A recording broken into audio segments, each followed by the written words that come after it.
Bodell makes his director debut with Hellcat, a horror thriller that premiered at the Fantasia International Film Festival before becoming exclusive to Shudder. And for the majority of the film, Hellcat is an incredibly well-crafted example of how you create tension with very little.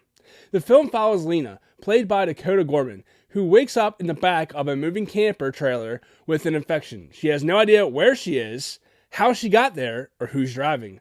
All she has is a voice coming through a speaker telling her that she's been infected, and they're taking her to the only doctor who might be able to save her. That limited setup is where Hellcat really thrives. The majority of the film takes place entirely in the back of this camper, but cinematographer Andrew Duensing finds ways to make this tiny space visually interesting.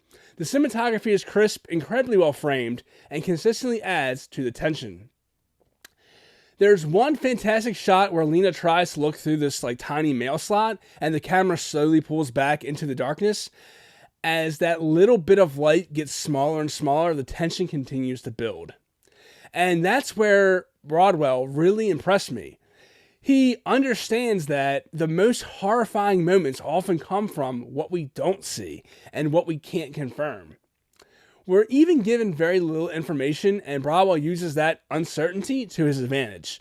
We slowly learn more about Lena, her situation, and the mysterious voice driving the camper, but he never gives us everything at once.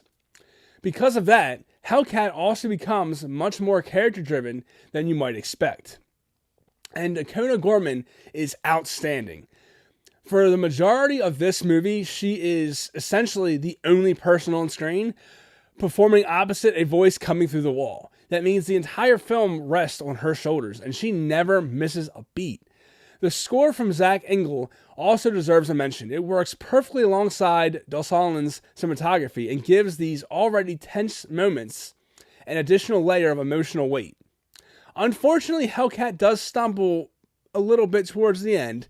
For as confident and controlled as Bodell feels throughout most of the movie, the final few minutes feel like he wasn't entirely sure how he wanted to end the film and have everything kind of tied together.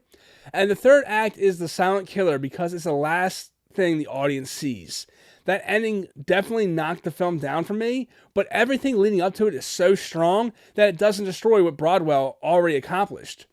Hellcat is stylish tension and incredibly promising directorial debut that shows us that he has a keen eye for horror, and Dakota Gorman gives a fantastic performance that carries the film. Despite my problems with the ending, this is an absolute filmmaker that I'm super excited to see more from, and can't wait to see what he does next. For my full written review, check out 4timefilmschool dropout.com.